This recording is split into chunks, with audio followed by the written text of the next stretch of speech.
नमस्कार। चलिए आज एक ऐसी प्रोफेशनल ट्रेडिंग तकनीक की बात करते हैं जिसे उलझे हुए बाजारों में भी रास्ता दिखाने के लिए डिजाइन किया गया है। अक्सर ऐसा होता है ना कि हम कोई प्राइस चार्ट देख रहे होते हैं और पूरी तरह कंफ्यूज्ड हो जाते हैं। मतलब एक ही टाइम पर खरीदने के सिग्नल भी मिल रहे होते हैं और बेचने के भी। तो इस कंफ्यूजन को दूर करने का जो राज है ना, वो कोई नया फैंसी इंडिकेटर नहीं है, बल्कि इसकी जड़ें तो 1900 के दशक की शुरुआत की एक मार्केट थ्योरी डाउ थ्योरी में है। इसी तरीके को कहते हैं मल्टी टाइम फ्रेम एनालिसिस। इसमें होता क्या है कि हम छोटी छोटी डिटेल से जूम आउट करके पूरी बड़ी तस्वीर को देखते हैं ताकि मार्केट की असली कहानी समझ में आए। तो चलिए इसमें थोड़ा और गहराई से उतरते हैं। मल्टी टाइम फ्रेम एनालिसिस का जो मेन आइडिया है वो है मार्केट को 3 अलग अलग नजरियों या लेंस से देखना, और हर लेंस का अपना एक खास काम होता है। तो सबसे पहला कदम है डायरेक्शन यानी दिशा पता करना। फिर आता है बिहेवियर, मतलब हम उसके बर्ताव को समझते हैं, और आखिर में हम अपनी एंट्री के लिए सही वक्त तय करते हैं। अब देखिए कौन सा टाइम फ्रेम इस्तेमाल करना है, ये पूरी तरह से किसी के ट्रेडिंग स्टाइल पर निर्भर करता है। जैसे यहाँ कुछ आम उदाहरण दिए गए हैं। अपने इस विश्लेषण के लिए हम स्विंग या इंट्राडे वाले सेटअप को लेकर चलेंगे। ठीक है, तो अब देखते हैं कि असल में ये काम कैसे करता है और कैसे ये एक कंफ्यूजिंग चार्ट को एक सुनहरे मौके में बदल सकता है। तो सबसे पहले हम अपने सबसे ऊंचे टाइम फ्रेम यानी 4 घंटे के चार्ट को देखते हैं।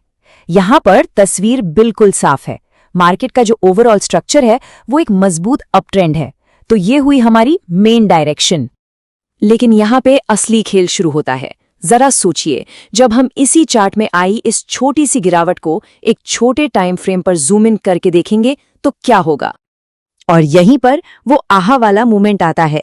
जो चीज 4 घंटे के चार्ट पर बस एक मामूली सी गिरावट, एक पुलबैक लग रही थी, वही 15 मिनट के चार्ट पर एक खतरनाक डाउन ट्रेंड की तरह दिखाई देती है। कहानी पूरी तरह बदल जाती है। और यही वो सबसे बड़ा जाल है जिसमें ज्यादातर नए ट्रेडर्स फंस जाते हैं। वो 4 घंटे वाले बड़े ट्रेंड को देखे बिना 15 मिनट के चार्ट पर दिख रहे इस खतरनाक डाउन ट्रेंड को देखकर घबरा जाते हैं और गलत फैसला ले बैठते हैं। तो इससे हमें मल्टी टाइम फ्रेम एनालिसिस के सबसे जरूरी, सबसे सुनहरे नियम का पता चलता है। इस बात को हमेशा याद रखना है, एक बड़े टाइम फ्रेम का ट्रेंड हमेशा एक छोटे टाइम फ्रेम के ट्रेंड से ज्यादा ताकतवर होता है। तो मतलब सीधा सा है, हमारा लक्ष्य सबसे पावरफुल टाइम फ्रेम की दिशा में ट्रेड करना है, और हमारे इस उदाहरण में वो है 4 घंटे का अप ट्रेंड। तो एक प्रोफेशनल ट्रेडर यहाँ क्या करता है? वो अंदाजा नहीं लगाता, वो जल्दबाजी में खरीदारी नहीं करता, बल्कि वो धैर्य के साथ इंतजार करता है जब तक कि छोटे टाइम फ्रेम भी बड़े ट्रेंड की दिशा में वापस अलाइन ना हो जाएं। तो किसी भी ट्रेड में घुसने से पहले हम इस चेकलिस्ट पर एक नजर डालते हैं। 4 घंटे का डायरेक्शन तो ऊपर की तरफ है, ये कंफर्म्ड है, लेकिन हमें इंतजार करना होगा जब तक 1 घंटे और 15 मिनट के चार्ट भी बेरिश से बुलिश होने का सिग्नल न दे दें। और फिर थोड़ा इंतजार करने के बाद वो जादुई पल आता है। हम देखते हैं कि एक मजबूत बुलिश कैंडल बनती है और छोटे टाइम फ्रेम पर जो डाउन ट्रेंड का स्ट्रक्चर दिख रहा था वो टूट जाता है। ये नंबर 3 यही सब कुछ है।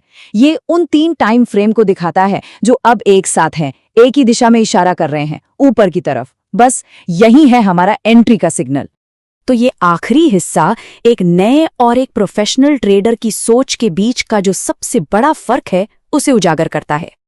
देखिए, एक तरफ है वो ट्रेडर जो छोटे टाइम फ्रेम के शोर शराबे पर तुरंत रिएक्ट करता है और मेन ट्रेंड के खिलाफ चला जाता है, और दूसरी तरफ है वो समझदार, धैर्यवान ट्रेडर जो पूरी कहानी के सामने आने का इंतजार करता है और फिर पूरे आत्मविश्वास के साथ ट्रेड में एंट्री लेता है। और इस बारे में स्रोत बहुत साफ तौर पर कहते हैं, बिना कंफर्मेशन के ट्रेडिंग करना तबाही को न्योता देने जैसा है। ट्रेडिंग में धैर्य सिर्फ एक अच्छी बात नहीं है, ये सर्वाइव करने के लिए, टिके रहने के लिए जरूरी है। तो आखिर में सोचने वाला सवाल यही है, क्या मौजूदा ट्रेडिंग स्ट्रैटेजी मार्केट के छोटे मोटे उतार चढ़ाव यानी उसके शोर पर टिकी है, या फिर मार्केट की असली, बड़ी और ताकतवर चाल के साथ कदम मिलाकर चल रही है?